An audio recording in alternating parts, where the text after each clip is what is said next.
One of the main differences that the research has found between average students' performance and excellent students' performance is the way they prepare for the test. There are a number of useful tools one can use for efficiently preparing for the test. One of them is to use summary section of the textbook creatively. Many of us normally ignore reading the summary because we feel the points are already covered in the chapter text. But have you ever thought a summary can be used as an effective learning tool?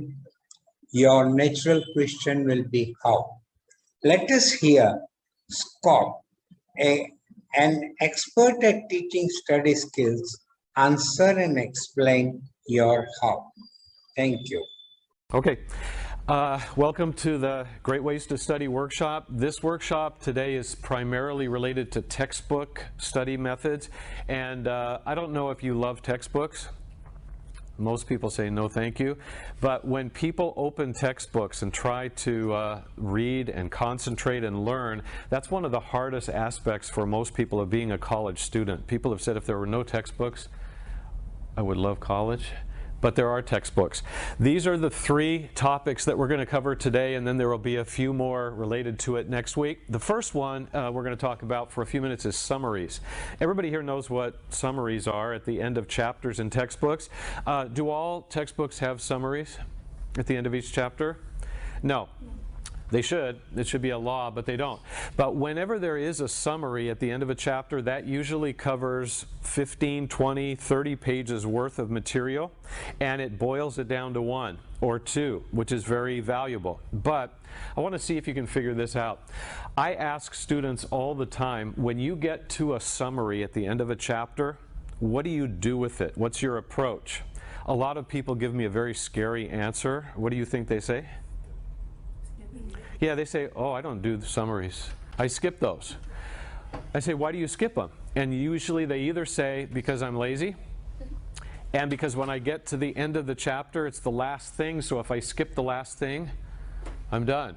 And so that's a simple idea. And then other people say this. They say, because every time I look in a summary, there's nothing new in there. It's just the same thing I just read in the chapter, and I didn't like it when I read it, so why would I want to read it again in the summary? So they just ignore that. I hope you know that's not a very good idea.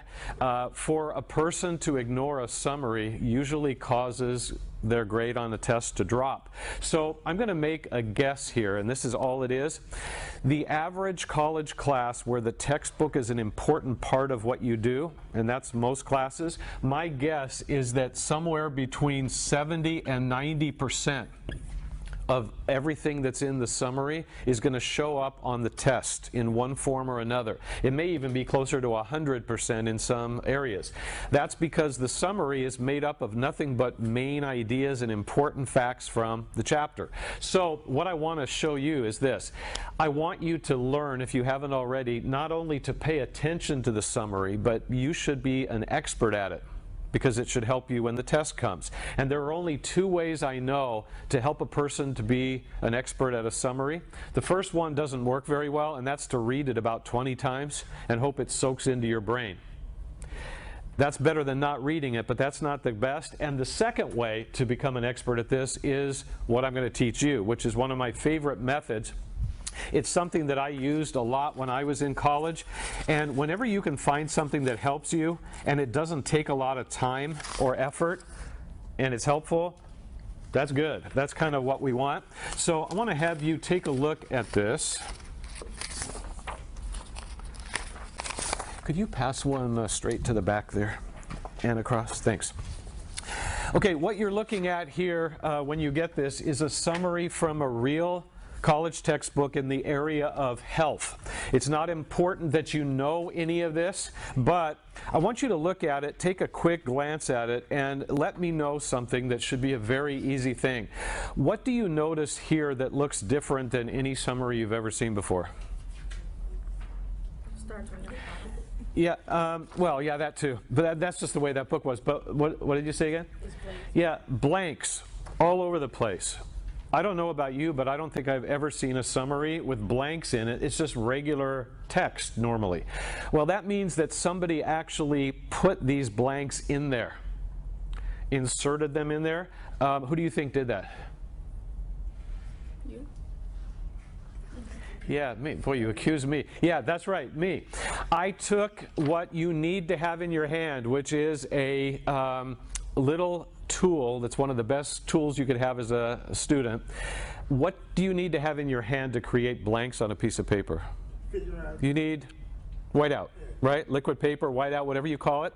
And so what I did to create what you're looking at here, which again didn't take hours and hours, in fact it just took minutes, was I made a copy of the actual summary, that's what this is, and then I grabbed my whiteout and I read through each sentence and then went back and whited out certain words, and then when I was done I let it dry for a while, and then I grabbed a black pen and I made the blanks just so that I could see a little better where they were. Okay, all of that whole process takes very little time and very little effort. Now, two quick things before I go into this anymore. How do you know which words you're supposed to white out? How do you determine that? Because you're the one with the whiteout in your hand. So what kind of words do you white out? Vocabulary? Yeah, vocabulary. The easiest answer is important words. Okay. I've had a few students misunderstand this before, and they actually went through and whited out words, but they whited out the word the, and, like that. And what you're trying to create for yourself, obviously, what this is like a test, a fill-in-the-blank test. And it's very embarrassing if you do it the wrong way, and then you go back later and you see a blank, and you're thinking, what word goes in there? Oh, I know, it's the. You know, what is that, right? So the words you take out, it's your choice totally, but they are the key words. And the other thing, it's a really smart move on your part not to white out too many words, not to go crazy with the whiteout. There's only one place on this page where I kind of went crazy with the whiteout. Where is that? Yeah, number 3. Blank, blank, blank, blank, blank, blank, all of that. Normally you don't want to do that. Why did I do that here? It's because it's a list.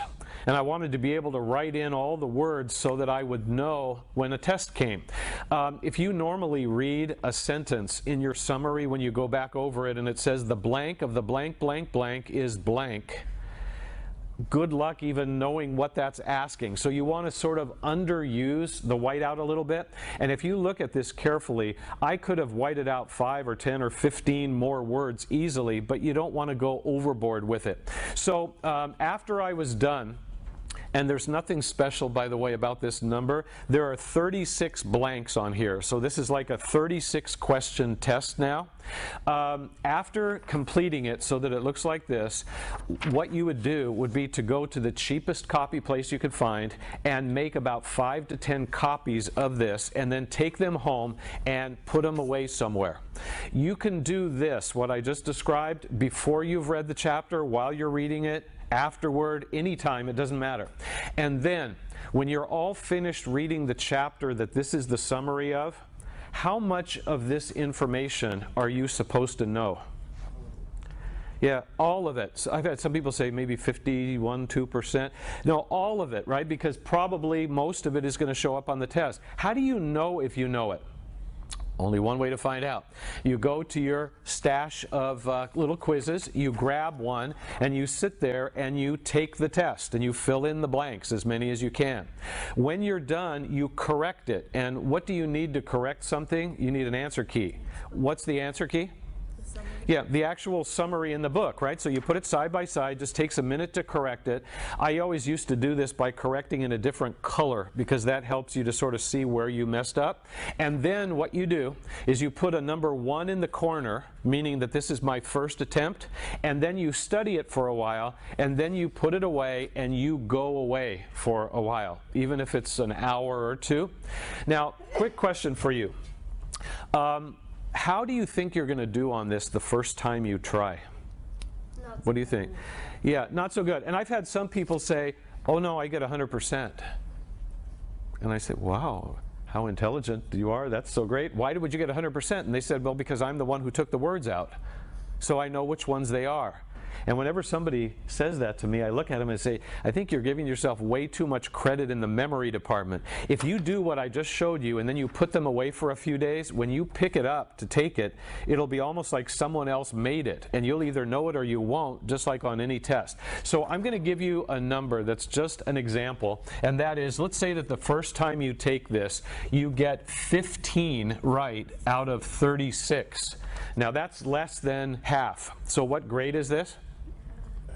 Yeah, F. Not a C minus minus minus. It's an F. It's never fun in life ever to get an F on a test, but whenever this happened to me, which was often, I would think, I just got an F. I'm so glad I got this at home 2 days before the test rather than on the real test, right? Because it's no harm, no foul. It doesn't count. Okay, later on that day or the next day, I go back and I grab another blank copy and I sit for a few minutes and I take it again, correct it, study it, put a 2 in the corner, put it away, go away. That over and over as many times as you can over the last few days before the test. Okay? Now, the second time you take it, how should you do? Yeah, better. How much better? I don't know. If you do worse, come see me, because something is going on. But let's say on the second try, you get 23 out of 36. So that's a nice big improvement. Well, if you did the math on this and you figured out the percentage, now you got a D. So then you can go to anybody you live with and confuse them totally by saying, guess what, I just got a D. And they're saying, why are you so excited? Well, an hour ago I got an F. In other words, things are getting better, right? And then the bottom line of this, why this tends to help in addition to what I've already mentioned, is that the night before the real test, you grab your last copy, maybe it's the 4th one or the 9th one or whatever, and you take it one last time. How are you going to do on it the last time? Yeah, you should, let's say this. Let's say this is your 7th try. You get 35 out of 36 because you're a human being, so you miss one, right? Everybody here knows what grade that is, right? And so, I forgot to mention earlier that what some people have told me is they took it the first time and they did really badly. And so they crumbled it up and threw it away, because who wants to keep something like that? But you don't want to do that. You keep them all, and that's so that at the end you have this final payoff. You grab all 7 copies, or however many there are, and you find a table or the floor in your living room or whatever, and you lay them all out, 1, 2, 3, 4, 5, etc. And then you go back and look at the first one, and then look at the last one, and then just stand there and admire yourself. Okay, and what are you admiring? Yeah, your progress, your improvement, right? And what is that supposed to do for you the next day? Confidence. Yeah, confidence. If I had you read this summary 5 times, and then you came back here some other day, and I was going to give you a test on it, and I met you right at the door, and I said, are you ready? Do you know everything really well? All you could do if you read this 5 times would be to say, hope so. I read it a lot. I think it's in there somewhere. But there's not a lot of confidence. When you do this, you have physical proof of the fact that you've improved. That always encourages people. Now, I want to tell you one last thing about this. This should be kind of obvious, but I always like to mention it. If you study this way, it's a very helpful way whenever you have a good summary in a textbook, but just knowing what words go in a bunch of blanks doesn't make you completely ready to take the test. You have to study in other ways as well. But again, the idea, back to this, is that virtually every fact on this page would be on your test. And if you don't know the key words that go in the blanks, that's usually a bad sign. So you continue to do this, and again, it doesn't take hours to do. It's pretty simple, and it's also kind of turns it into a little bit of a game. You're competing against yourself to see if you can do better each time, and that sounds a little better than just staring at it hour after hour. Okay, so that's the idea on this one. Any questions on this? Okay.